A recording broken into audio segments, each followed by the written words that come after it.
Estamos yendo, vamos a salir en vivo en unos segundos.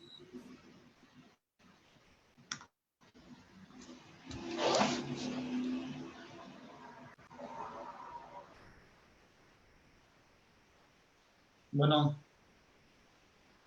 estamos en vivo.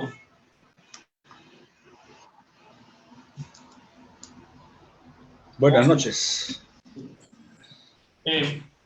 Buenas noches, bienvenidos a Crece País, el canal donde hablaremos sobre política y economía para encontrar soluciones eficientes para el desarrollo de este país. El día de hoy hablaremos sobre el voto por el libre mercado y el crecimiento económico. Tenemos dos panelistas de lujo. En primer lugar tenemos a Eloy Durán Cervantes, que es economista de la Universidad del Pacífico, con 32 años de experiencia en los sectores público y privado. Ha trabajado en SUNAT, en Salud y en el MEF. Y es director general de inversión pública por 5 años y actualmente consultor, es conferencista, presidente de Efectividad Consultores y codirector de análisis efectivo y conductor de economía efectiva. Y también tenemos el agrado de tener con nosotros a Carlos Adriancén, que es un empresario con experiencia laboral en el sector privado y ha desempeñado en distintas empresas cargos gerenciales, administrativos y financieros. También tiene 13 años de experiencia en el sector de las AFPs, donde se desempeñó como tesorero de AFP Horizonte y director de asesoría de financiera en Profuturo. Actualmente se desenvuelve en el sector inmobiliario y es un consultor empresarial de mucho éxito. Bienvenido, Carlos Eloy. Hola, muchas gracias. Buenas noches con todos. Señores, muchas gracias por su presencia en este conversatorio. Y esto obedece a una realidad que está enfrentando el país en este momento. El Perú se enfrenta a una segunda vuelta electoral donde los electores tienen dos propuestas. La primera es de Fuerza Popular, que apuesta por el libre mercado, y tenemos otra propuesta de Perú Libre, ¿ya?, que ellos denominan economía popular con mercados. Donde el Estado es regulador, donde el Estado regula el mercado. Tenemos una experiencia parecida o algo similar con Velasco y Alan, en ciertas partes. Y asimismo la nacionalización de empresas productoras de recursos minerales y otras, para que sean administradas por gobiernos regionales.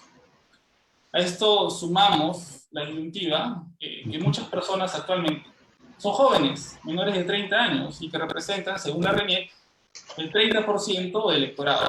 Entonces, ellos no han vivido. ¿Okay?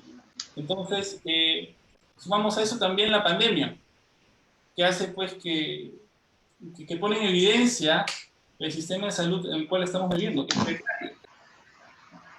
Todo este conjunto de ingredientes han hecho una elección muy compleja, muy polarizada. Eloy, ¿podrías explicarnos cómo todos estos ingredientes han provocado que el país esté en esta situación tan compleja de tomar una decisión? Bueno, mira, haciendo un poco de historia, saliendo del gobierno militar hace 40 años, comienza un gobierno de centro-derecha o de centro, pero con alguna política económica de derecha, seguido por uno de centro-izquierda que nos dejó una situación difícil, estamos hablando ya hace 30 años, y ahí tenemos un gobierno más liberal, ¿no?, que comienza a sentar las bases de lo que es el modelo hoy día. Esto duró más o menos 10 años. Ahí hubo la transferencia de gobierno, y los gobiernos de entonces han sido de centro-izquierda a izquierda. Hablemos de Toledo, hablemos de García, hablemos de Humala, hablemos de Sagasti o Vizcarra, ¿no?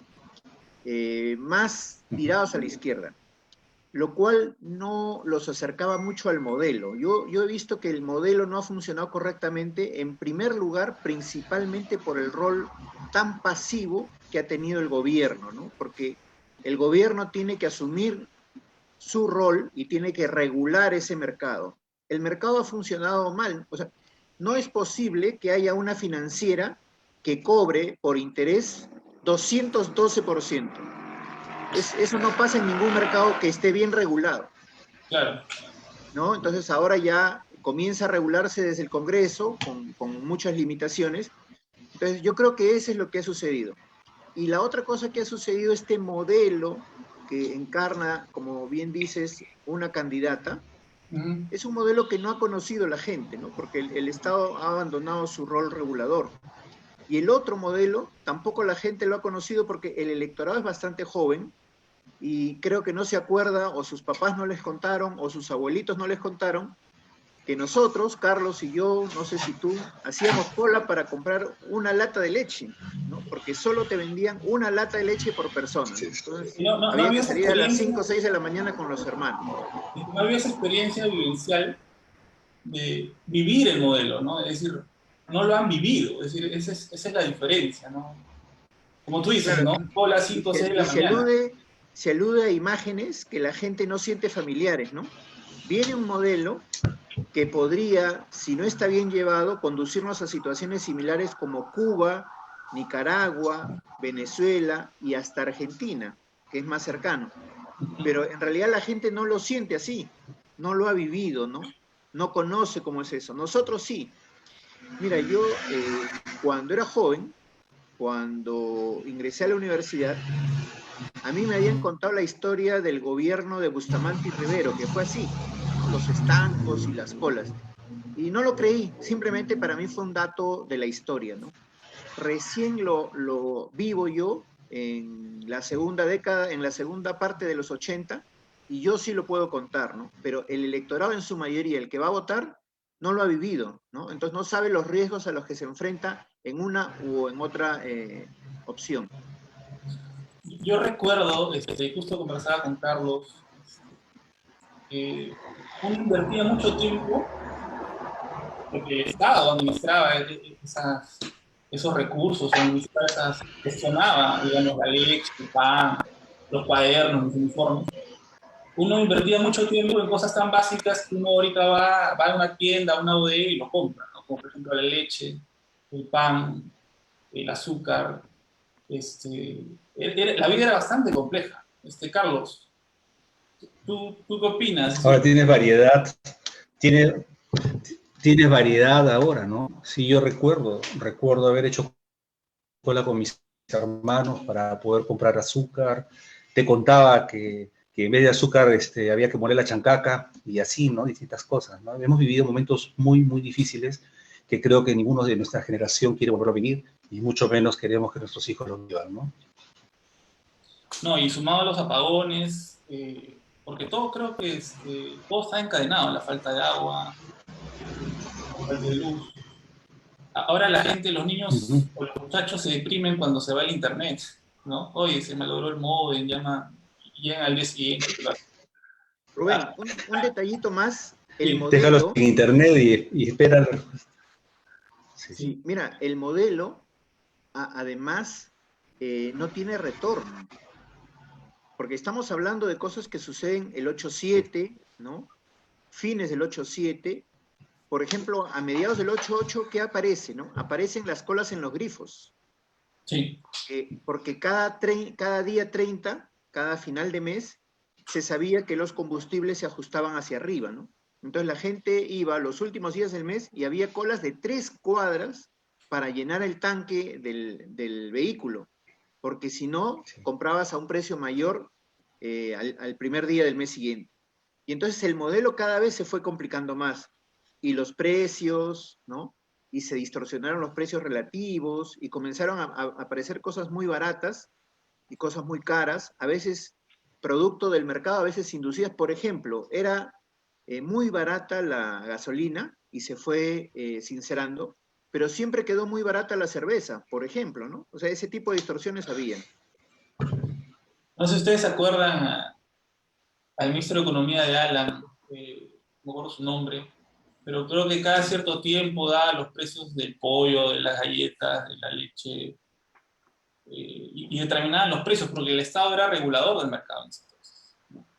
Entonces uno tenía que estar atento a lo que el ministro de Economía o su representante dijera sobre los precios a los cuales uno iba a comprar las cosas. Ahorita es inimaginable, la gente no cree, pero así era, ¿no? No sé si ustedes con mayor razón se acuerdan, pues, ¿no? hemos vivido. Ahora, esta es Claro. una vorágine de cosas que se van sucediendo. Por ejemplo, en Argentina hay un grupo de precios regulados hoy día, ¿no? Pero ¿de qué Sí. sirve esa regulación si no hay suficiente ingreso, ¿no? Porque también hay desempleo elevado y pobreza elevada, ¿no? En Venezuela hay muchísimos más alimentos regulados, ¿no? Muchísimos más precios regulados, pero digamos hay bastante escasez en los centros de expendio, ¿no?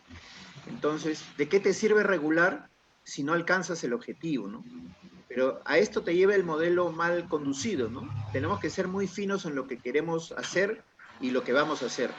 Y hablando de ese modelo, luego ya que lo dices, pero de repente a las personas que han podido salir de la pobreza, digamos, en su momento, dirán, pues sí, efectivamente, el modelo funciona, ¿no? Pero ahorita el Perú tiene el sector de IE, hay un 20% de personas que están en pobreza. Bueno, los que menos tienen, ellos indican pues que el modelo económico no los ha sacado de la pobreza y por lo tanto no funciona, ¿no? Es decir, entonces, la pregunta es, ¿este modelo del cual vivimos genera más pobreza o sí puede sacar a más personas de la pobreza? ¿Cuál es tu opinión? Yo haría una distinción grande, ¿no? Una cosa es el modelo per se y otra cosa es la gestión del modelo, ¿no?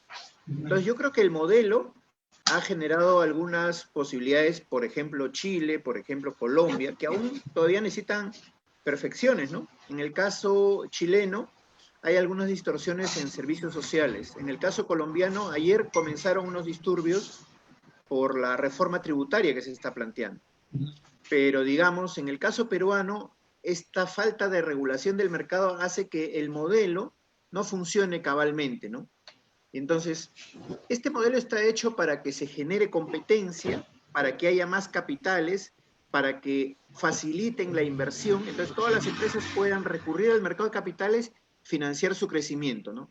Claro, pero si tienes una financiera que cobra 212%, y si tienes una restricción en el mercado de capitales y tienes que recurrir a los prestamistas informales que te cobran 330% al año, entonces ya estás hablando de un modelo que no funciona, ¿no? Pero no funciona porque no lo sabemos aplicar, porque no lo sabemos regular, ¿no? Estas regulaciones que se están planteando desde el Congreso se han debido hacer desde el Ejecutivo y hace mucho tiempo, ¿no? Otro tema es las AFPs, igualmente, ¿no? Ahí hay una cosa que tú hablas bastante del tema de la gestión, ¿no? La gestión es importante y eso refleja bastante con respecto al índice de desarrollo humano que tienen las regiones en el país, ¿no? Y lo dicen, lo dicen con mucha certeza, ¿no? Y es cierto, la calidad de vida en las regiones del país es distinta a la de Lima. Mucha gente va de las regiones a estudiar a Lima, encuentran los mejores hospitales en Lima, en algunos casos, ¿no? Pero se da. Carlos, ¿por qué consideras que mucha gente siente que ahora no les ha llegado ese desarrollo económico, no han podido salir adelante? Y se explica, ¿no? ¿Por qué tanto apoyo a una candidatura que quiere ir en contra del modelo que aún no hemos desarrollado todavía qué es lo que representa, pero apoyan a romper con ese modelo sin entender, pues, efectivamente lo que representa el otro, ¿no? ¿Por qué hay tanto ese Claro. descontento en las regiones? Claro, yo creo que, como decía Eloy hace un ratito, ¿no? No es tanto el modelo, sino la gestión del modelo, ¿no? Creo que hay muchas personas que se sienten así, justamente, ¿no? Que no encuentran una respuesta al por qué no salgo de la pobreza, ¿no? Pero hay que entender que no se han dado tampoco ni las oportunidades ni las condiciones para poder hacerlo, ¿no? A pesar que somos un país de grandes recursos, recursos naturales, ¿no? Muchos países envidian al Perú, ¿no? Somos personas también creativas e innovadoras, con tratados internacionales que nos permiten accesos a mercados importantes, mercados mundiales. O sea, tenemos las posibilidades, pero ¿qué está fallando? ¿Cuál es el problema en este caso, no? Porque ¿Cuáles son las plata hay, limitaciones? ¿No? Claro. Y tenemos un factor, varios factores, ¿no? Que están en este caso influyendo, ¿no? Factores endógenos, exógenos. Pero hablemos de uno, por ejemplo, endógeno es la manera como se está llevando la gestión por parte de los gobiernos regionales, por parte de los gobiernos locales, ¿no? Es necesario conocer cómo se ha aplicado el gasto de todo ese dinero que se ha recibido, pues, ¿no? ¿Por qué razón no se han creado condiciones para el agricultor, para que el ganadero, el campesino, el emprendedor pueda comerciar sus productos? no se han desarrollado herramientas suficientes. ¿Dónde Claro. se ha ido ese dinero, no? Se ha malgastado el dinero.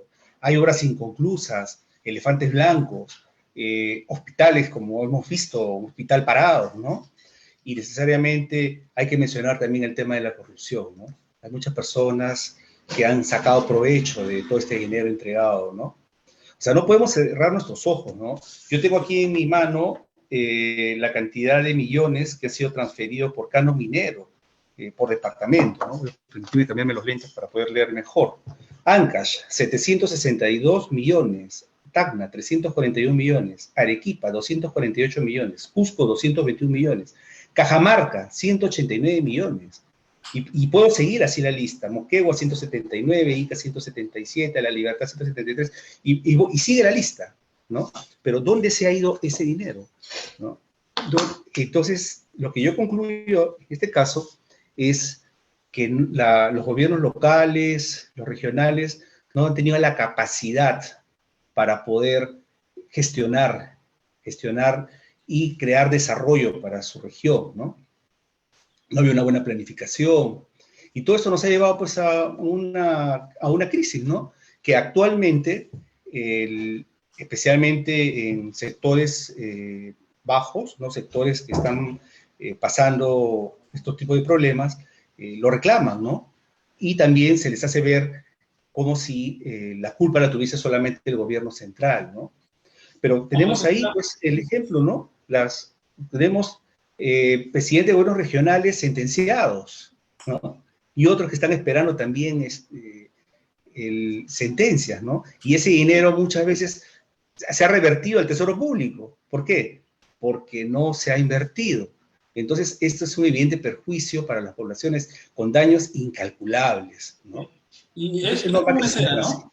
Sí, es como decía, tú mandas tú eres el gobierno central, tú eres el padre, por así decirlo, y le das a tu hijo, le das 10 soles para que vaya a hacer el mercado, ¿ok? Y tienes el presupuesto justo para hacer el menú con los 10 soles. Entonces tu hijo se gasta, en vez de 10 soles, se gasta 3 soles, ¿ya? Y te devuelve 5, ¿no? Más o menos es así. Faltan los dos. Faltan los dos, ¿no? ¿En qué se gastan los dos, Algo no? así. ¿No? Es más o menos Bueno, así. Digamos, yo invitaría a los electores, no solamente para estas elecciones presidenciales, sino también a las regionales que vienen. Siempre en la web se hace, ¿no? Se hace, donde tú vas a ver, pones, ¿no? Ministerio, pones municipalidad, y ahí ves en qué se gasta cada región, en qué gastan tu municipalidad, ¿no? Y se van a dar con la grata sorpresa o la ingrata sorpresa de que muchos se lo gastan pues en cosas que no tienen sentido, consultorías, análisis técnicos. Es increíble, ¿no? Una vez una colombiana decía, ¿no? Que, por decirte, ¿no? Había gastado uno en sistemas de ayuda social y 9 en consultorías, ¿no? Estamos hablando de millones. Entonces es lamentable, como tú dices, y como dice Eloy, también la cuestión de muchos de nuestros gobernantes, ¿no? Ahora, Eloy, el modelo que propone el señor Castillo, si vamos así de frente a tú como economista, y pensando en los que menos tienen, ¿este modelo les afectaría positiva o negativamente? ¿Qué, qué experiencias tenemos respecto a eso? Mira, yo quería complementar lo que dijo Carlos en ese orden, porque la gestión del presupuesto de inversiones es heterogénea, generalmente es baja, ¿no? ¿Dónde es más baja? En los sectores sociales, salud, educación, saneamiento, nutrición, ¿no? ¿Dónde es más alta? En los sectores económicos, energía, transportes, comunicaciones. Un dato que subyace ahí, ¿no? Esta inversión que se hace en los sectores sociales es para que el Estado preste los servicios. El Estado son los colegios del Estado, los puestos y centros de salud del Estado, el sistema Caliwarma del Estado, la prestación de los servicios públicos de agua y saneamiento a cargo de las EPS que son del Estado, los municipios, y en los sectores económicos la prestación es privada. O sea, un concesionario de una carretera, un concesionario de servicios de comunicación, un concesionario de servicios de energía, ¿no? Entonces, cuando tú trabajas con el sector privado, la cosa fluye mejor. Cuando tú trabajas con el sector público directamente, la cosa no fluye tan bien. Y es un problema de gestión y es un problema de cómo tú te apoyas en las capacidades que tiene el sector privado.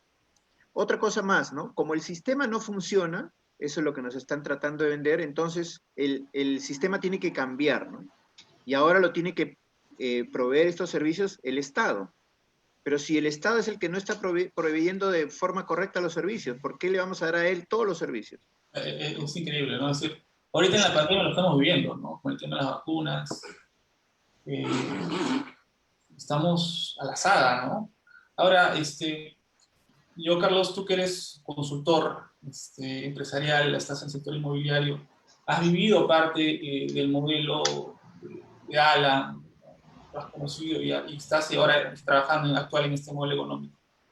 Como emprendedor, ¿qué modelo te permite salir adelante? ¿Sí? Como empresario, una persona que quiere salir de abajo para adelante, ¿no? ¿Cuál es el modelo que te permite lograr tus objetivos? Bueno, primero entendamos a qué te estás refiriendo como emprendedor, ¿no? O qué es un emprendimiento, ¿no? La actitud, esa actitud que toma la persona, ¿no? Para iniciar un nuevo proyecto. Junta sus ideas y busca las oportunidades, ¿no? Y yo creo que en una economía de libre mercado, ¿no? Uno tiene más oportunidades para poder desarrollar su emprendimiento, ya que es un sistema económico en el que las decisiones sobre inversión, producción, distribución, se guían por las señales de precios creadas por la fuerza de la oferta y la demanda, ¿no? Creo que la principal característica de una economía de mercado es la existencia justamente de esos factores del mercado, ¿no? Que juegan un papel dominante en la asignación de capital, ¿no? Y los factores de producción, ¿no? Pero para desarrollar justamente un emprendimiento o crear una empresa o buscar justamente en qué crear riqueza, requiere condiciones adecuadas, ¿no? Y esas condiciones no pueden llevarse bajo una política de control, una política cerrada, una política en donde no existan condiciones, leyes, apoyo tributario, etcétera, ¿no? Para tomar buenas decisiones, ¿no? Y encima estamos viviendo ahorita un momento de incertidumbre tremendo, ¿no? Y esto nos estanca a seguir avanzando, ¿no? Y nos puede llevar al fracaso, ¿no? Es cierto que el emprendedor, que el empresario vive bajo el riesgo, tiene aversión al riesgo, eso es cierto. Si no, mejor no te metas a hacer algo, ¿no? Pero tenemos que tener también las ideas claras, ¿no? Cuáles son esas herramientas, ¿no? Y porque esa economía de mercado, ¿sobre qué descansa? ¿No? Descansa sobre los principios de rentabilidad individual, ¿no? Que es podríamos decir, un principio esencial de la acción emprendedora, ¿no? Pero creo que sí es importante la participación del Estado, ¿no? Para crear esas condiciones, esas leyes adecuadas, esas medidas que ayuden al emprendedor a no limitarlo, ¿no? Y debe estar en línea también con la empresa privada, ¿no? Tiene que ir acompañado, ¿no? Creo que bajo ese modelo de economía de mercado, ¿no? Yo pienso que es difícil si tú tienes un Estado que regula los mercados, regula precios. Y tú como emprendedor quieras ponerle precio a algo si el Estado te obliga a poner el precio que el Estado quiere, ¿no? Sí. ¿Bajo qué criterio? Estás con la cancha inclinada, es muy difícil emprender en esa. Es muy difícil, es importante que el Estado garantice las reglas del libre mercado, ¿no? Efectos de impulsar es justamente ese emprendimiento, esa iniciativa privada, ¿no? Pero también para evitar que los actores, en este caso, que van a participar, eludan o evadan sus obligaciones tributarias, ¿no? Que incurran en actos de corrupción, ¿no? Creo que es muy importante la participación del Estado, pero no estoy hablando limitándote, sino más bien abriéndote y dándote las oportunidades, ¿no? Para cubrir esas brechas, ¿no? De deficiencias que puedan haber, ¿no? Hay una parte, Carlos, aprovechando que tú eres un especialista en el tema de las AFPs, has trabajado cerca de 13 años en este sector y en cargos directivos. ¿Tú consideras que el modelo de las AFPs es esclavizante? ¿Por qué se crearon las AFPs? Bueno, es un poco directa tu pregunta, si es esclavizante o no, eso lo vamos a desarrollar, ¿no? Pero primeramente, ¿cuál es el objetivo? Como tú dices, ¿no? ¿Para qué se crearon, no? Justamente es para incentivar el ahorro privado bajo ese sistema previsional, ¿no? Que le va a permitir al trabajador que ha aportado durante años gozar de una jubilación, pues, al final de su vida laboral, ¿no? Es como un ahorro obligado, pero que deviene a que el trabajador tenga una pensión justa, ¿no? Una pensión importante, ¿no? Hay que entender que las AFPs se basan en el sistema de capitalización individual, o sea, que hay una diferencia con la ONP, ¿no? Es decir, los aportes van a una cuenta que están a tu nombre, Rubén, ¿no? Donde tú vas construyendo tu fondo de pensiones a lo largo de los años, no solamente con tus aportes, sino también con los intereses que van ganando durante el tiempo, ¿no? Por otro lado, ¿qué es la ONP, no? Es un fondo común en el cual tú vienes aportando bajo un sistema de reparto que financia la jubilación de las personas, ¿no?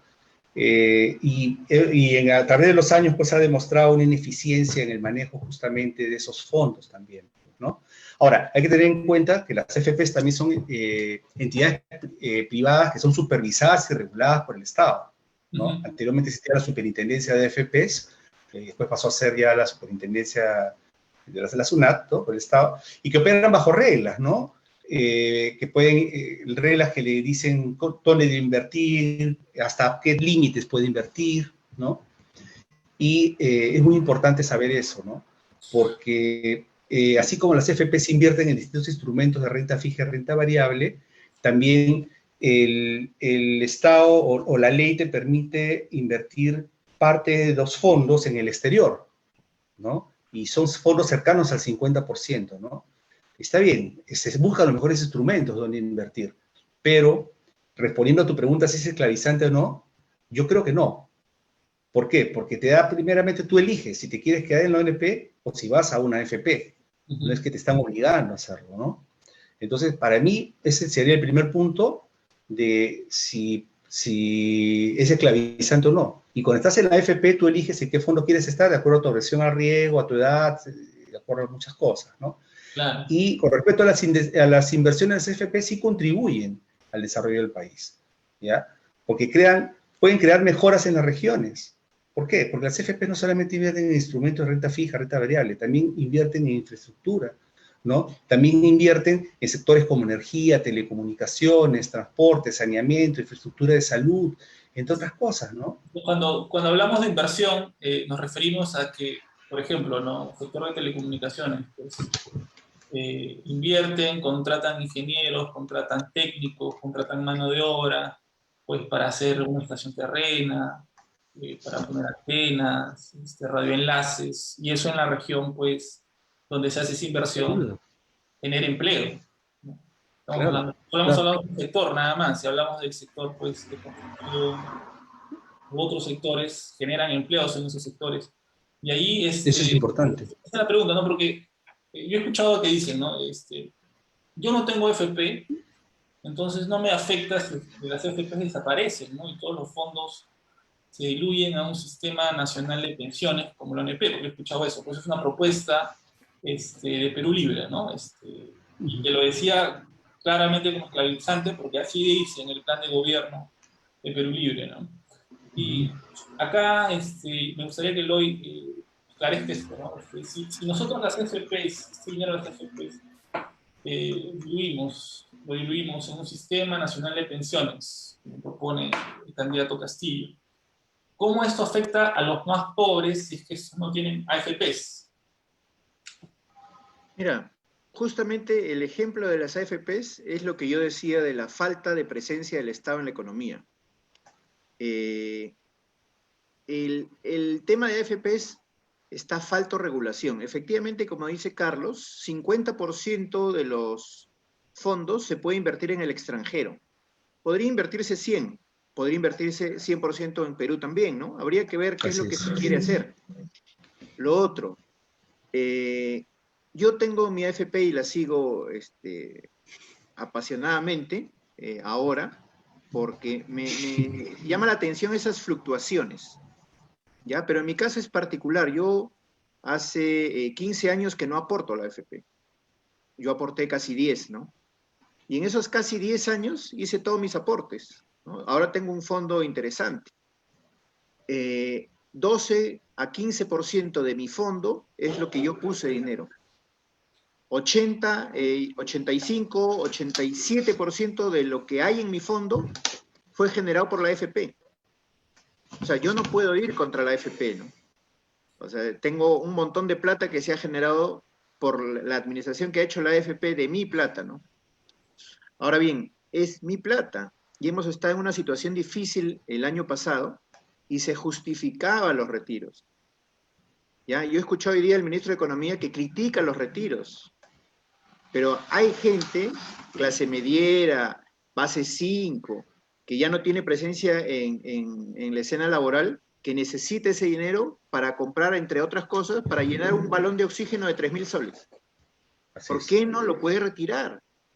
Si tú contratas un seguro internacional, tú tienes una posibilidad de retiro año a año que va creciendo, libremente. En las AFP no lo tienes que tener esclavizante, como decías, hasta que cumpla 65 años. Y de repente no llegas a los 65 años porque el COVID llegó antes. Otras cosas más que faltan regular ahí. Por ejemplo, con tantos aportes que han hecho algunas personas, ahora su pensión es 2.000 soles. Pero hay otras cuya pensión es 100 soles. No puede dejar de haber una pensión mínima.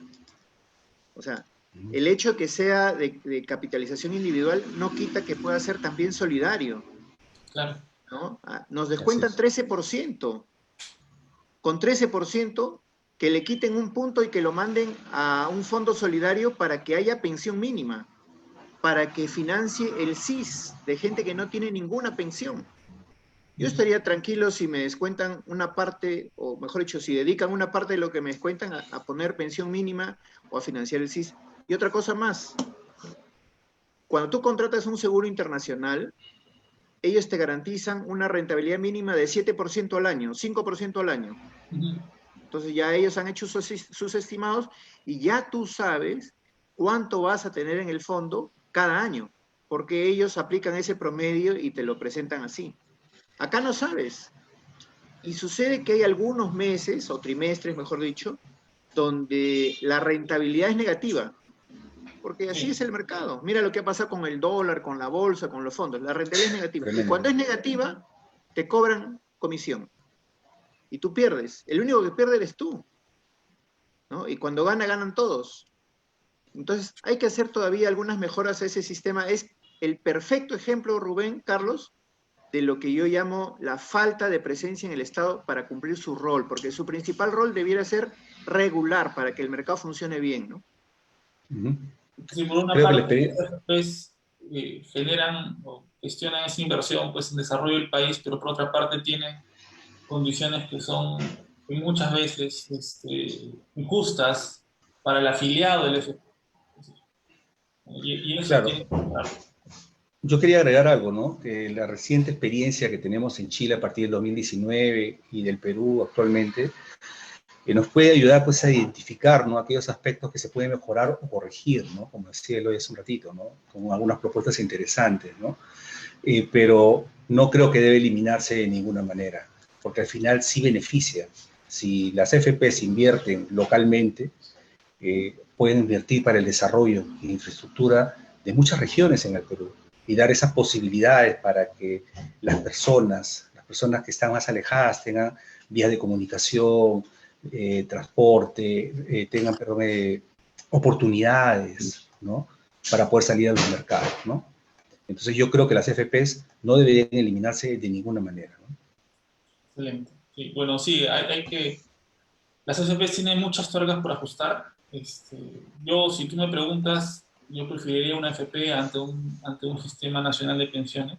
Hay gente que gana poquísimo, ¿no? Y aparte, pues, están quebradas. No nos garantiza que eso vaya a estar funcionando siempre. Tenemos producción, tenemos preguntas del público. Voy a proyectarlas. Un segundo. ¿Está?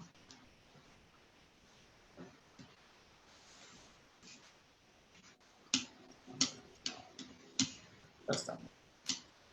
No sé si las pueden ver. Bueno, acá tenemos 3 preguntas. Ajá. Primera pregunta. ¿Por qué es importante el PBI? ¿Por qué dicen que si gana Castillo el PBI se desplomaría? ¿En qué me afecta eso? Han hablado mucho del PBI. Últimamente, aparentemente, las noticias. O sea, ¿quién podría hablarnos del PBI? Mira, el PBI es la sumatoria de unos componentes, ¿no? La demanda interna y externa. En la demanda externa tenemos las exportaciones. En la ¿Ya? demanda interna tenemos la inversión y el consumo, tanto público como privado. El problema con Castillo es que todavía no aclara qué es lo que va a hacer y cómo lo va a hacer. Ujú. Pero ya sabemos cuál es su orientación.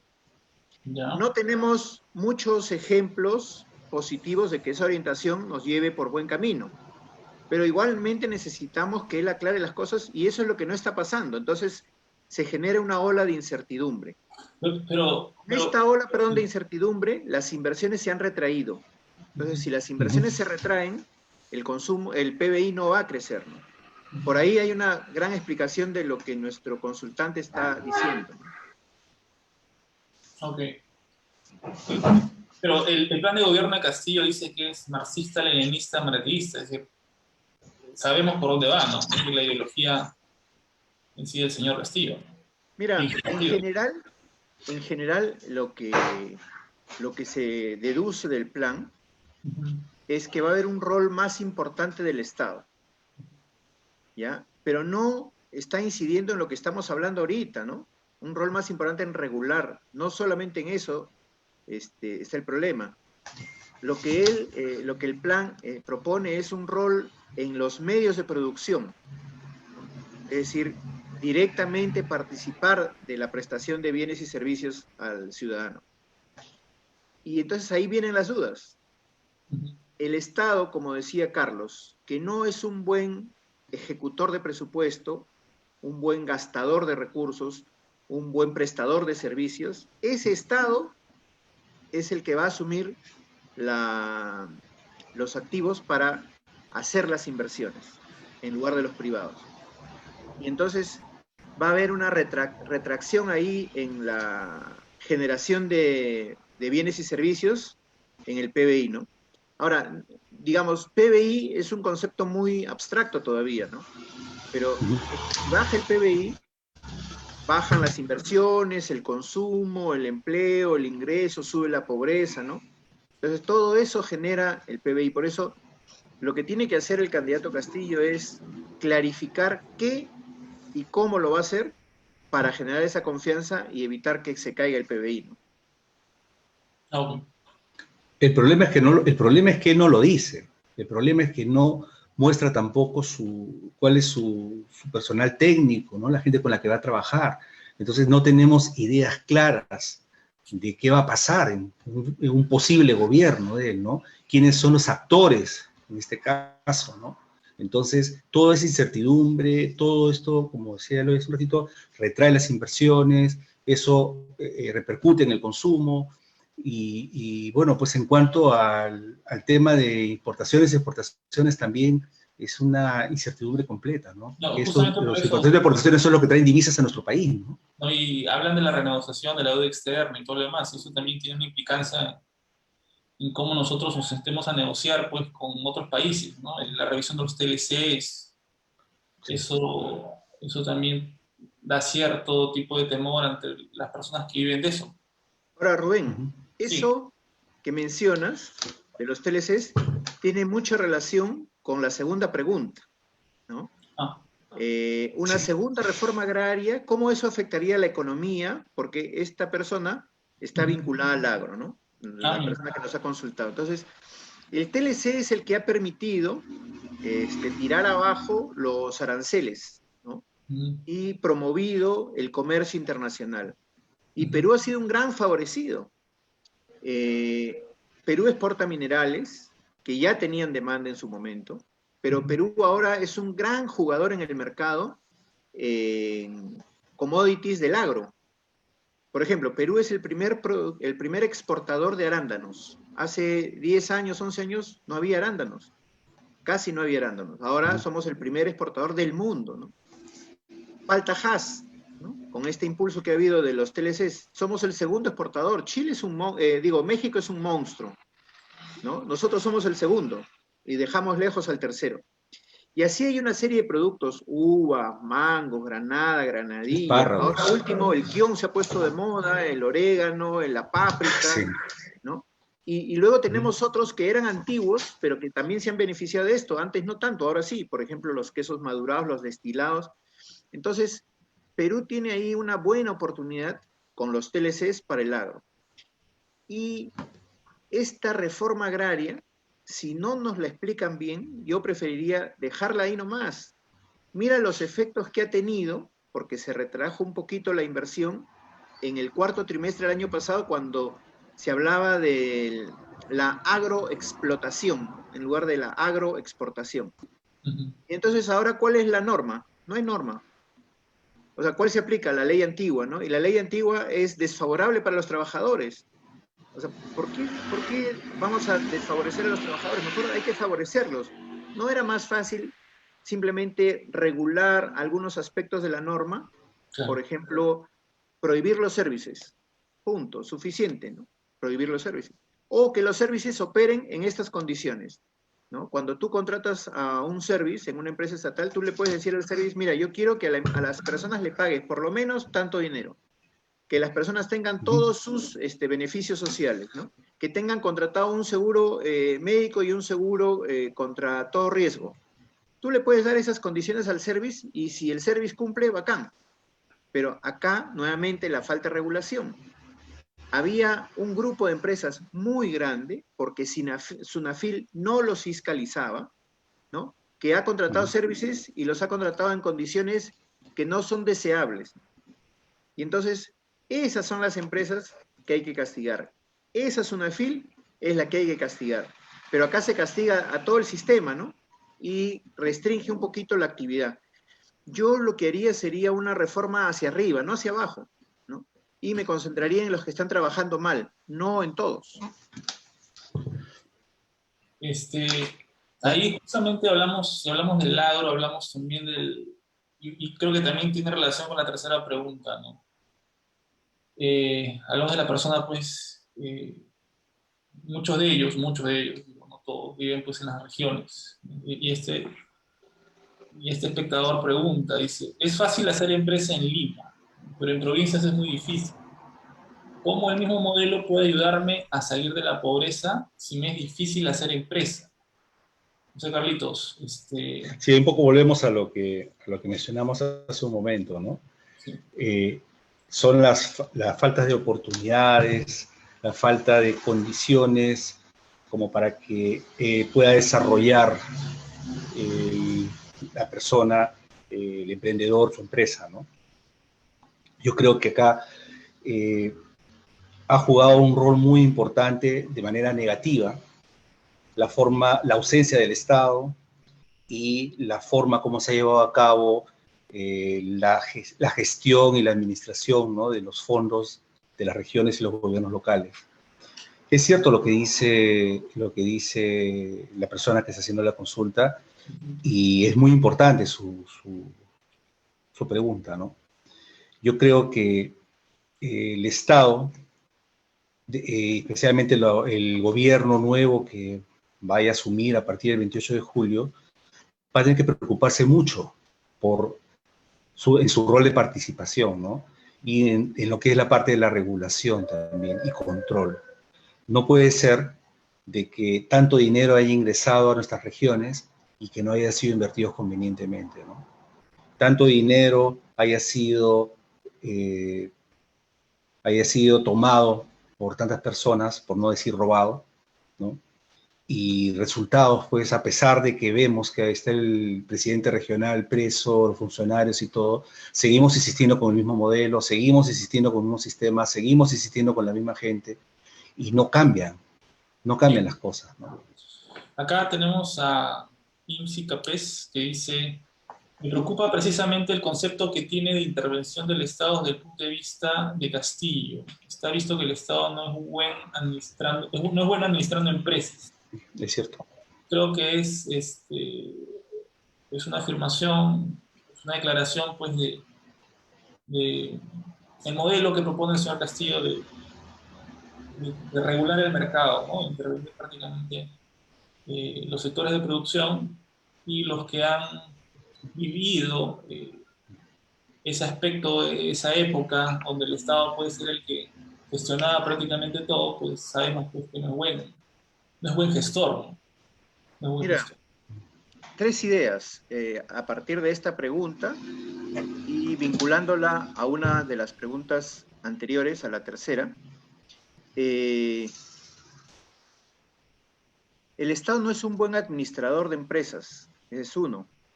Ya hemos visto en la primera parte de la reunión de hoy, el Estado no está haciendo un buen rol como regulador del mercado. Y tercero, el Estado no es un buen promotor. Digamos, nuestro consultante había dicho que era difícil hacer empresa en provincias. Bueno, tampoco el Estado va a poder tener la capacidad de apoyarlos a todos, pero podría hacer prioridades. Por ejemplo, hay un buen contingente de empresarios pequeños dedicados a la producción de software que venden a empresas del exterior, tanto en Piura como en Arequipa. Bueno, promovamos esa industria. Hay una industria muy grande, pero muy grande, de producción de audiovisuales, de producción de gráficas, ¿no? Promovamos esa industria. Ahí hay espacio para trabajar, pero el Estado no promueve nada ahí, ¿no? Promovamos artes, ¿no? Con la riqueza cultural que se tiene, pero el Estado no hace mucho por promover, ¿no? Entonces, si el Estado no va a cumplir su rol de promotor, siempre va a ser difícil generar más actividad económica y sobre todo en provincias, ¿no? A cada uno, lo mejor que pueda tener cada uno. Eso es lo que el Estado debiera hacer. Ahora, tampoco carecemos de un plan país y de un plan territorio, cada territorio, para poder hacer todo este esquema de incentivos, ¿no? Pero es necesario que el Estado aprenda a promover, ¿no? Mira, por ejemplo, a los municipios de Lima se les entrega demasiado dinero desde el Estado, cuando ellos podrían tranquilamente, los municipios de Lima, generar más impuestos, mejor recaudación predial de sus impuestos locales.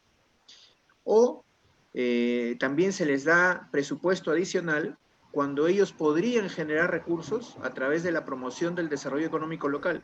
¿Cuántos hoteles tienen permisos atorados en los municipios de Lima? Decenas de permisos en los municipios de Lima que no se aprueban para hoteles. Y si no se aprueban para hoteles, ¿cuántos no se aprobarán para estudios, para consultorios, para colegios, ¿no? Entonces el Estado no sabe promover, ¿no? Debiera también no solamente aprender a administrar empresas y regular mercados, sino también a promover el desarrollo económico. Esto que está mencionando es muy importante, ¿no? Porque, por ejemplo, en la parte inmobiliaria, ¿no? Cuando un constructor necesita permisos para poder interrumpir vías, tiene que ir a la Municipalidad de Lima, por ejemplo. Y la Municipalidad de Lima se toma 30 días útiles desde que presentas una carta para contestarte. 45.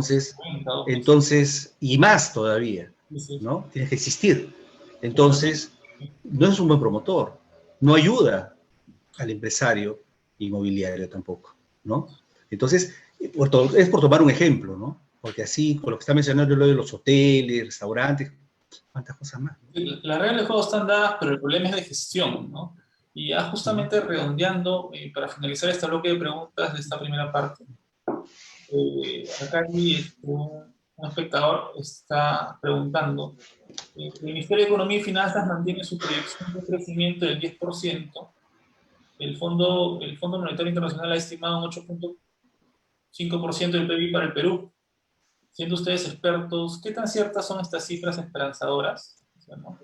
¿Qué tipo de giros de negocios piensan que serían los más beneficiados? Mira, tres ideas. La primera la voy a trabajar en el tema anterior. Hace muchos años, más de 10 años, unos franceses le presentaron a la Municipalidad de Lima un teleférico al Cerro San Cristóbal. No se aprobó, ¿no? porque hubo ahí ciertas reticencias, porque había empresas que trabajaban con buses y el teleférico los iba a sacar de mercado, ¿no?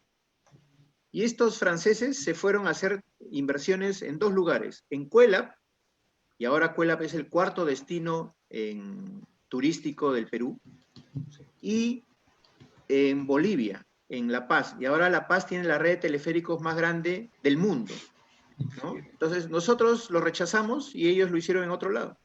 Entonces, esa ceguera del Estado es la que se cuestiona. Lo segundo, la segunda idea que tenía era respecto a la pregunta de nuestro consultante. Él se preocupa porque el Fondo Monetario ya dijo que es 8,5 la expectativa de crecimiento del PBI el mes pasado. No, perdón, este mes de abril, ha dicho. Y este mes de abril el MEF dice que es 10 y el Banco Central dice que es 10,7. Total, alguien está con las cifras malas, ¿no? Y yo creo que son el MEF y el Banco Central, que tradicionalmente son optimistas. Optimistas para ser buena gente, ¿no? Porque lo que están haciendo es dando falsas expectativas a los empresarios. Si yo le digo al empresario que este año vamos a crecer 10%, ¿qué va a hacer el empresario? Se va a endeudar más para invertir, para poder corresponder con ese mercado de consumo que se va a crear porque el país va a crecer 10%. Y eso es falso. Eso es falso. O sea, tenemos una incertidumbre hasta el 6 de junio y otra hasta el 28 de julio. Y después del 28 de julio tenemos un gobierno que se tiene que estabilizar para recién comenzar a crecer de repente el próximo año. Y entonces, ¿y qué hace el empresario con la inversión que hizo? Que se orientó por un falso dato del Ministerio de Economía y Finanzas y del Banco Central. Entonces, hay que cuidar esas expectativas, hay que bajarlas un poquito, hay que echarles agua fría, ¿no? No juguemos con la expectativa de los empresarios que los vamos a llevar a la quiebra. Y si los empresarios quiebran, las personas se quedan sin empleo. Eso es lo que está pasando cuando tú das unas malas cifras. Y en tercer lugar, esto se discute mucho, ¿no? De si hay un crecimiento en B chica o un crecimiento en forma de visto bueno, ¿no? En forma de B chica es más o menos lo que están pensando ahora, ¿no? Que como fue 11,5, ahora va a ser 10, entonces casi todo lo que perdiste lo recuperas. Eso es una B chica. Y un crecimiento en forma de visto bueno es cuando tú no recuperas esa caída del año 2020 y la recuperas más bien en 2 o 3 años, ¿no? O sea, más lento. Y en Argentina se hizo la discusión y hay un artículo muy interesante que lo cito siempre, que decía, no, ojo, el crecimiento no es B chica o visto bueno solamente, puede ser en forma de K, ¿no? Ahora que estamos en época de elecciones, en forma de K, ¿no? ¿Qué significa la K en Argentina? Que unos se van arriba y otros se van abajo. ¿Quiénes se van arriba? Los que están con más capacidad para adaptarse, que invierten más en tecnología, que conocen más el nuevo mercado en la nueva normalidad. ¿Y quiénes son los que se van hacia abajo? Los que no tienen esa facilidad. Por ejemplo, hoy día, ¿qué tipo de consumo van a preferir los jóvenes? Bueno, entran a la web desde su aplicativo en celular, ven el catálogo de productos de la empresa, escogen el producto que les interesa, hacen el pago electrónico de su celular directamente a su tarjeta y les llega mensaje de la empresa que les va a vender con la ruta que está siguiendo el motocartista, ¿no? De la placa de la moto, del DNI de la persona, de cómo se llama la persona y en cuánto tiempo va a llegar, y en tiempo real va avanzando la motito hasta que llega a tu casa y suena tu celular o suena el timbre, justo cuando llegó la motito en tu celular.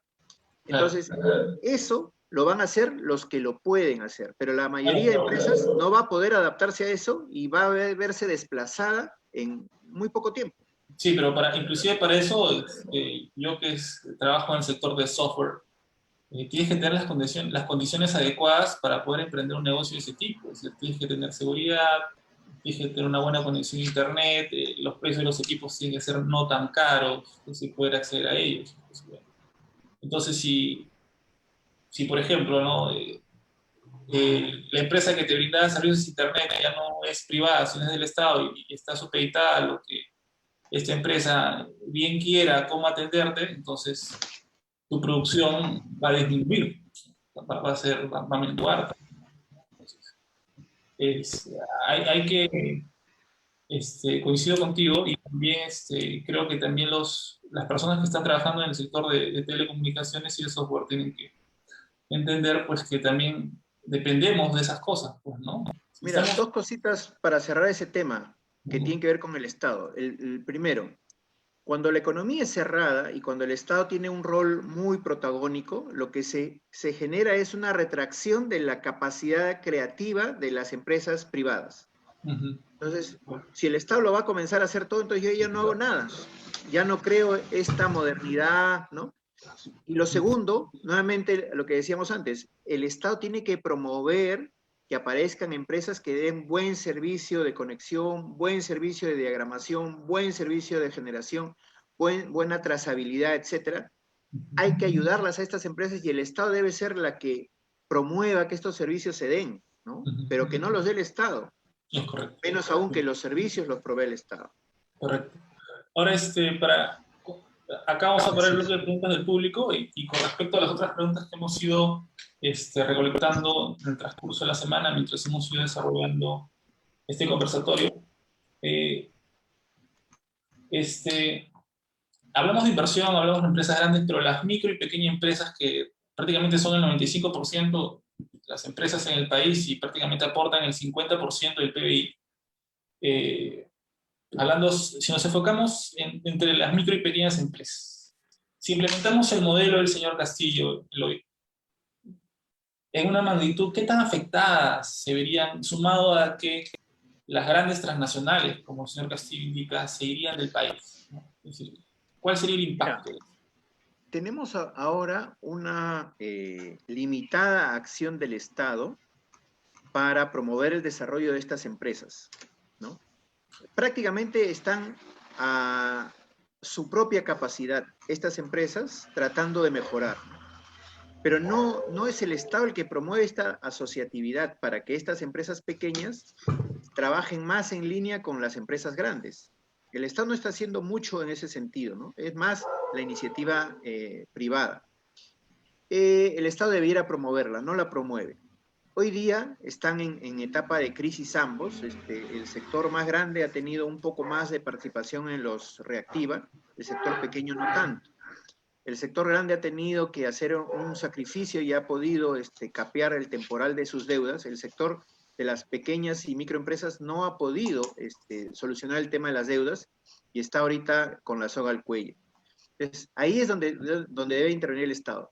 Tratar de apoyar a estas empresas, digamos, con una solución en deudas para que puedan trabajar en lo que deben hacer, que es trabajar con las grandes empresas, ser sus proveedoras para que las grandes empresas muevan la economía y muevan a estas pequeñas empresas. Pero ¿qué va a pasar en el modelo estatista, ¿no? ¿Qué podría pasar? Que estas empresas grandes reciben incentivos negativos y algunas de ellas van a ser intervenidas o ya no van a operar como antes. Y si esas empresas trabajan a menor capacidad, lo que va a hacer es que todas esas pequeñas empresas que dependen de esa gran empresa también trabajen a menor capacidad. Y como bien dices, esas pequeñas empresas son el 50% del empleo. No podemos castigar a las empresas grandes porque eso a su vez va a castigar a las empresas chicas, ¿no? Hay que proteger a las empresas grandes para proteger a las empresas chicas y hay que promover un poco más a las empresas chicas, ¿no? Es como un dominó, en efecto, ¿no? Es un efecto dominó. Eso Porque, es. digamos, la empresa grande, si bien, pues, puede ser una minera, alicor, etcétera, ¿no? Pero la empresa que le provee la logística, la empresa que le provee la seguridad, la empresa que le provee, pues, los delantales, los mamelucos, Los servicios. ¿no? Es decir, todas ellas se van a ver afectadas y estas empresas que son chiquitas tienen empleados. Entonces, vemos ahí que se perjudican, ¿no? Carlos, tú que has estado en el sector de banca, en el sector FPS, tenemos un gran problema ahorita con esta incertidumbre, el tema de las hipotecas, de la gente que se ha endeudado. ¿Cómo el gobierno podría ayudarlos en esta situación y ante esta incertidumbre también que se viene? Sí, pues porque el problema es muy serio, ¿no? La crisis sanitaria, el encierro que hemos tenido, estamos conversando sobre la baja en la tasa de crecimiento, sumado a la falta de empatía e ineficiencia en capacidad del Estado, ¿no? Para encontrar soluciones, ¿no? Al incremento de la pobreza, ¿no? ha determinado que muchas familias se vean en estos momentos endeudadas, ahogadas, ¿no? Y con la imposibilidad de cumplir con sus cronogramas de pago, ¿no? El sobreendeudamiento es muy, muy alto, ¿no? Y para los que tienen créditos en dólares, peor todavía, pues, ¿no? O los que pagan también un alquiler en dólares, ¿no? Por ejemplo, si yo asumí una deuda de $600, está sacando la cuenta el 1 de enero, ¿no? El tipo de cambio estaba en 360, más o menos, ¿no? El equivalente en soles era 1.684 soles mensuales. Tomando en cuenta el tipo de cambio pico que hemos tenido esta semana, la deuda subiría a 2.310 soles, o sea, 626 soles por encima de lo que era a enero, ¿no? ¿Y de dónde va a salir ese dinero, no? Me acuerdo que por futuro dictábamos clases de asesoría financiera, charlas de asesoría, y íbamos a las empresas para ayudarles a darles consejos de cómo generar ahorro, ¿no? Pero esto ya es algo imposible de manejar, ¿no? Porque ese dinero, se toma dinero destinado a la alimentación, y ahora especialmente en el tema de la salud, ¿no? ¿Cuánto cuesta un balón de oxígeno? ¿Cuánto cuesta un tratamiento, no? Y el Estado no está brindando, pues, ¿no? Las posibilidades en el sector salud, especialmente, ¿no? Yo creo que una de las medidas que debería ser, que ojo, también ya se ha anunciado, ¿no? Es darle un respiro a las MIPES, ¿no? A las pequeñas y medianas empresas, pero en cuanto a las personas, darles también posibilidades también de aplazar en cuanto a sus deudas, en cuanto a los intereses moratorios, ¿no? Es cierto que se dio una medida hace muy pocos meses de ampliar plazos hasta 3 años, ¿no? Por tema de la pandemia, ¿no? Pero no fue suficiente, ya que el ejemplo, por ejemplo, las deudas de consumo no deberían exceder los 10.000 soles, ¿no? Pero las deudas de consumo a veces son muy superiores, ¿no? Y ni hablar, pues, ¿no? O sea, se hablaba también de plazos de reprogramación para hipotecarios, etcétera, ¿no? El gobierno que se ha elegido debe encontrar esos mecanismos, ¿no? Que permitan el buen manejo de la deuda, encontrar soluciones para refinanciarla, crear incentivos también para la banca. No es posible, como mencionaba hoy hace un momento, que debemos a pagar 212% de interés, ¿no? Y ¿No? Y no existe. y Dime. sumar el desempleo, ¿no? Porque no solamente la crisis sanitaria, porque estima que se han perdido Efectivamente, eso. cerca de 2 millones de empleos, entonces el siguiente Imagínate, gobierno tiene que hacer cómo generar justamente. políticas para generar esos 2 millones de empleos y más, ¿no? Justamente, pues tiene que ir acompañado con un crecimiento del empleo. No puede crecer un país sin empleo, no se puede generar riqueza sin empleo, no se puede pagar deudas, honrar deudas sin empleo, ¿no? Y tienes un Entonces, candidato pues, que su plan, tenemos esa incertidumbre, y la inversión pues es un cóctel no, perfecto para una crisis económica. Eh, así es. Y eso va a crear más incertidumbre todavía, ¿no? Hay una pregunta acá, justo que hablas del dólar, Carlos, mucha gente dice, yo no trabajo con dólares, no me pagan en dólares, yo no gasto en dólares. ¿Cómo me afecta la subida del dólar a mí si es que yo no tengo nada que ver con los dólares? ¿No? Entonces, ¿qué les Es que sí le dirías? afecta, ¿Sí? es que sí le afecta, ¿no? Porque hay que acordarse que nosotros, el Perú, compra y paga en dólares, ¿no? El maíz, por ejemplo, que Ujú, trae de Uruguay, que trae de Argentina. ¿Eso en qué influye? Influye en la subida del pollo, ¿no? ujú. Y lo acabamos de ver hace poco, ¿no? Aunque por ahí escuché a alguien que decía que no, pero sí, efectivamente influye, por tomar un ejemplo. Y en otras cosas, en otros productos también de El primera pan. necesidad también influye. En El el pan, ¿no? pan, la harina, claro, produces el pan, ¿no? Entonces, por supuesto que sí influye en el bolsillo de las personas. Entonces, ok, no, yo no gano en soles, perdón, en dólares, gano en soles, me endeudo en soles, ok, está muy bien, ¿no? Pero ¿qué te afecta? Te afecta indirectamente. ¿Por qué? Porque los demás factores sí directamente afectan a la familia, ese bolsillo, ¿no? Y la canasta familiar. Mira, una cosita más, disculpa, Carlos, Uh -huh. Rubén. Te afecta directamente, ya lo mencionó Carlos, ¿no? El pollo, el pan y muchos productos importados, todos los electrodomésticos, ¿no? Pero indirectamente también te afecta. Mira, tú le compras a una empresa que te vende plástico, ¿no? Plástico o el baldes, ¿no? Una empresa que te vende ollas, ¿no? A ella le afecta porque tiene una deuda en dólares. Entonces, ¿qué hace esa empresa? Sube sus precios. Entonces tú, como esa empresa se afectó, tú le compras a esa empresa afectada que te sube los precios, te afecta a ti también. Siempre te va a afectar, ¿no?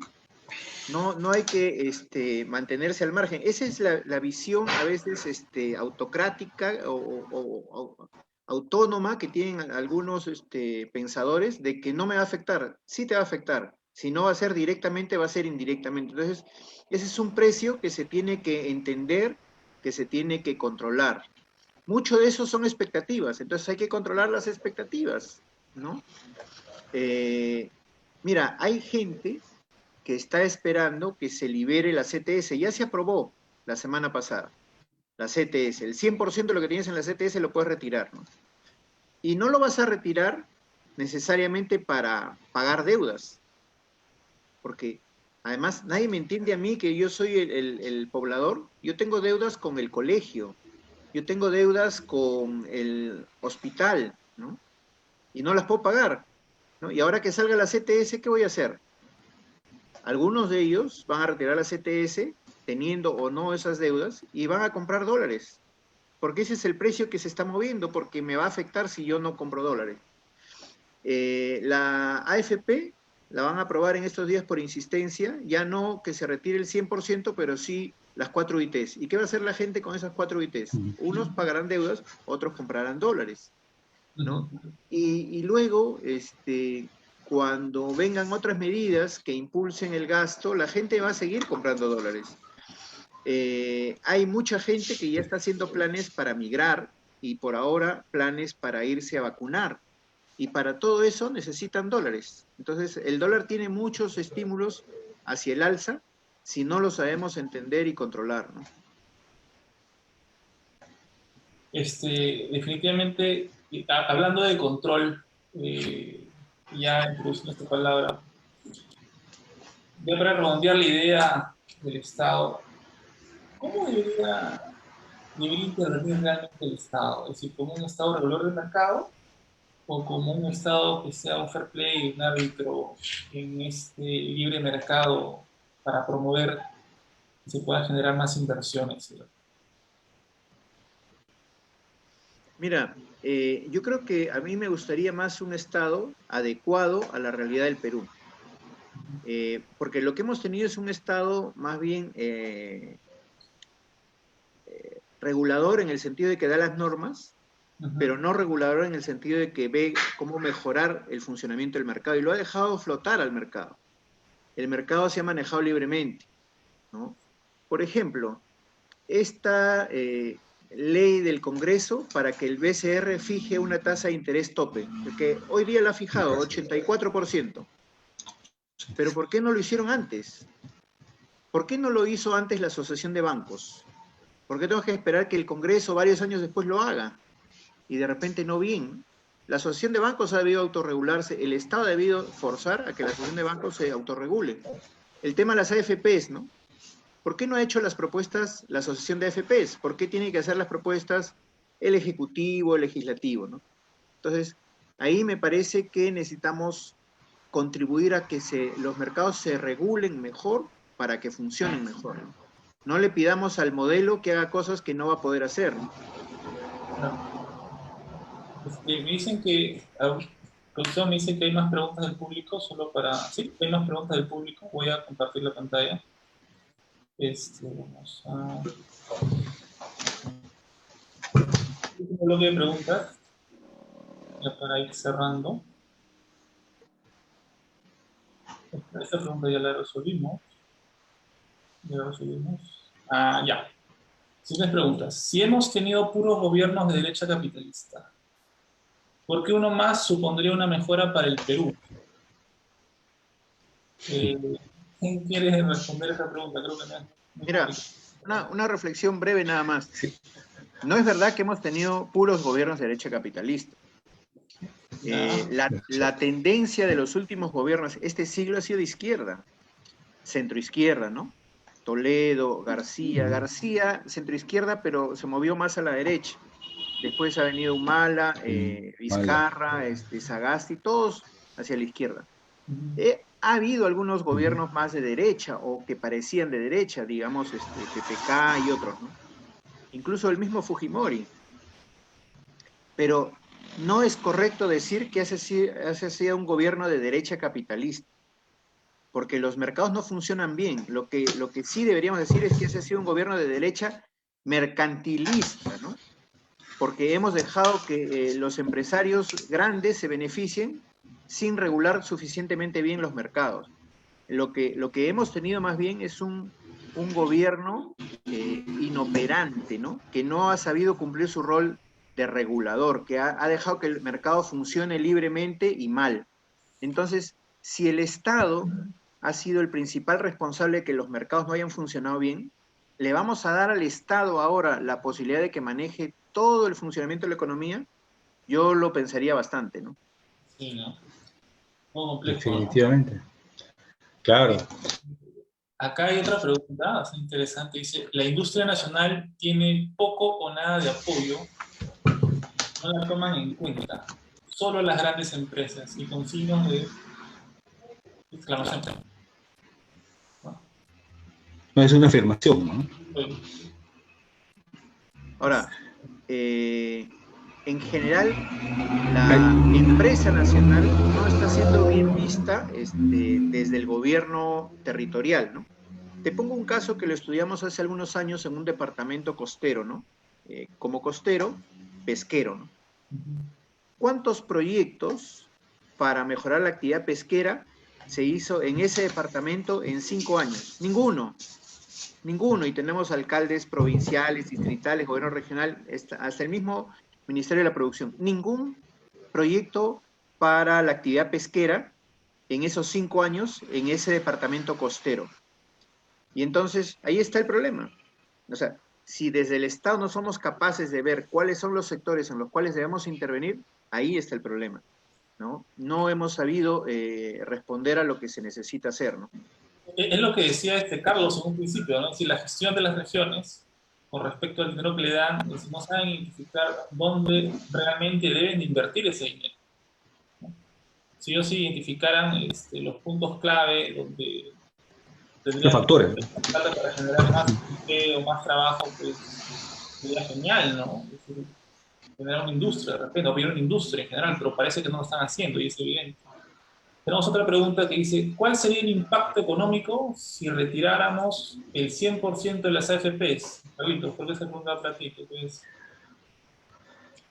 Creo que va uno bueno, para, no sé, para el aportante y también para el público en general, ¿no? Para la economía en general. Bueno, definitivamente el impacto económico va a ser, para mí va a ser un poco fuerte, ¿no? Va a ser fuerte, porque retirar una cantidad de fondo que tenemos o que tiene que estar manejando el Estado, está manejando las AFPs, y afectaría, pues, porque tendrían que venderse bonos, tendrían que venderse los instrumentos, tendrían, pues, que deshacerse, pues, de todos aquellos documentos comprados, aquellas inversiones en renta fija, en renta variable, ¿no? Entonces yo creo que sí afectaría la economía, ¿no? Entonces ahí es donde el Estado tendría que entrar para ver cómo manejar esa situación, ¿no? Para que no tenga un impacto en la economía peruana, ¿no? No sé, Eloy, ¿qué opinas, no? Como tú que lo has estado viendo también de cerca. Igual, porque, digamos, ¿qué es lo que pasaría, no? Que esos valores en que están, a que están destinados nuestros fondos de las AFPs se caerían, ¿no? Y perderían valor. Perdería valor nuestro fondo de AFPs, ¿no? Y la otra parte es, ¿a qué se destinaría esa plata? ¿A pagar deudas? Sí, una parte. Y la otra parte, a comprar, a invertir, ¿no? No creo a invertir con la incertidumbre que hay, ¿no? Se podría destinar al consumo o se podría destinar a los dólares, ¿no? Entonces hay que tener cuidado con esas decisiones, ¿no? Claro. Digamos, una cosa que se puede hacer y sería genial es que el fondo de la AFP sirva como fondo de garantía para que yo pague las deudas. Así pago mis deudas y no pierdo mi fondo, ¿no? Pero Claro. digamos, el gobierno tiene que darse cuenta que hay muchas otras cosas más por hacer, ¿no? No tiene que estar solamente pensando en que ya es 28 de julio y que tengo que entregar todo sin hacer nada porque la Contraloría me va a castigar. Acá, sí, pues el impacto no sería muy bueno en retirar todos los fondos. Acá tenemos a otro espectador, indica, ¿no? Por ejemplo, cada año se siembra menos algodón peruano, siendo uno de los mejores del mundo. ¿Por qué no se puede apoyar más a la industria textil local? Hace poco, creo que un par de semanas, escuchaba a un empresario de Gamarra que decía de que no tenían el apoyo por parte del gobierno, que la cantidad de ropa confeccionada, confecciones que ingresan de Bangladesh o de China, los había arruinado, ¿no? Sumado a toda la pandemia y todo lo demás, ¿no? Y que el Estado no los escuchaba y que esperaban que el nuevo gobernante o la persona que asuma la presidencia, pues, tome cartas sobre el asunto, ¿no? Y no solamente estamos hablando de algodón, estamos hablando también de otros tipos de industrias, ¿no? Y la verdad, todo es falta de planificación, todo es falta de gestión, que todo esto ha traído y afectado la economía de todos estos empresarios, microempresarios, ¿no? También, ¿no? Tenemos una última pregunta, esta va a ser la última ya porque nos gana el tiempo. Dice, habla de reprogramar las deudas, ¿no? Dice, pero el reprogramar la deuda en el banco, bueno, el banco cobra intereses altísimos, ¿no? Habla por la reprogramación, sin tener en cuenta la época de la pandemia. Creo que lo que el escritor indica es de que, ok, se dan las reglas de juego pues, para que se reprogramen las deudas, pero los intereses el banco no va a perder ese dinero. ¿Qué tendría que hacer el gobierno pues, para que no le impacte tanto al, Mira, al voto? hay un problema central, ¿no? Que es que el gobierno no entiende a la gente. Por eso es que a veces algunas personas de la población piensan en opciones radicales, porque no me entienden. El gobierno ha lanzado el Reactiva Perú. Entonces, ahí suelta dinero, pero no es para las personas, no es para las personas. Tampoco para las pequeñas empresas mayormente, ¿no? Mayormente se ha destinado a grandes empresas. Nos olvidamos de las personas hacemos las empresas, las personas hacemos el país, pero el Estado no piensa en las personas. Dos, cuando se han lanzado estos paquetes de reflotamiento, es para arreglar las deudas con bancos o Sí, SUNAT, ¿no? Pero digamos, mientras tú no arreglas la deuda con el banco te sigue cobrando. Y se acumulan intereses moratorios y compensatorios, ¿no? Si tú no arreglas las cosas con SUNAT, la cosa sigue creciendo, ¿no? Y se acumulan multas y moras y gastos de coactiva, ¿no? Y en el caso de las personas, se mandan a Infocorp a las personas. Y las personas que van a Infocorp hoy día es una práctica de las empresas, no son contratadas por las empresas. Si tú estás en Infocorp y eres un apestado, las empresas no te van a contratar. Entonces, nuevamente el Estado está resolviendo el problema como cree que es el problema, pero las personas en realidad tienen otro problema. Y tiene que ver con esto también de las deudas del Estado, ¿no? ¿Cómo funciona esto, no? Mientras dura la epidemia, ¿no? Perdón, mientras dura la emergencia. Así que el banco te va a dar 90 días en los cuales no te va a cobrar, pero el interés va a seguir generándose. 90 días, ¿no? Acaban los 90 días porque acaba la emergencia y entonces ahora sí el banco te lanza todos los perros, porque ya pasaron los 90 días de la emergencia. Pero la crisis no es la emergencia, la crisis es la pandemia. Y la pandemia sigue, y el desempleo sigue, y el menor ingreso sigue, y ya te lancé otra vez toda la cobranza coactiva de los bancos, de la SUNAT y demás, ¿no? Entonces, acá el Estado tiene que entender a la gente, ¿no? Yo no solamente le debo al banco las tarjetas, yo no solamente le debo a la SUNAT, yo le debo al municipio. yo le debo al colegio, yo le debo al que me dio el balón de oxígeno a 3.000 soles, a él le debo los 3.000 soles. Y 3.000 soles lo gasto en un día de oxígeno. Si el Estado diera oxígeno, entonces ya no tendría yo que gastar por ahí y pagaría mis deudas. Si el Estado me diera las medicinas cuando voy al hospital, entonces yo no tendría que salir a las farmacias a comprar las medicinas y pagaría mis deudas. El Estado no está cumpliendo su rol, no está entendiendo a la población está sufriendo la parte más dura de la pandemia y en este momento, con crisis económica y crisis sanitaria, muchas personas están viendo posiciones extremas a nivel político. Digamos, es un efecto contradictorio, ¿no? Es evidente que el rol del Estado en esta pandemia es deficiente, su desempeño es deficiente, pero sin embargo están buscando a un candidato que quiere darle toda la responsabilidad al Estado, que en esta pandemia ha demostrado ser ineficiente. Carlos, conclusiones finales con respecto al voto por libre mercado y el crecimiento económico. Bueno, miren, yo creo que debemos pensar bien y tomar en cuenta todo lo que hemos podido conversar, bueno, parte de lo que hemos podido conversar hoy día, parte también de lo que los especialistas y los analistas y los técnicos, ¿no? Las personas capacitadas mencionan con respecto a las propuestas económicas, porque no se trata solamente de generar resentimientos, de basarse acusando y no hacer propuestas, ¿no? Yo creo que debemos de pensar bien este 6 de junio si vamos a votar por el Perú, ¿no? Por el desarrollo, o vamos a votar con los ojos cerrados porque alguien nos promete algo sin decirnos cómo, ¿no? Esa es mi conclusión y mi reflexión.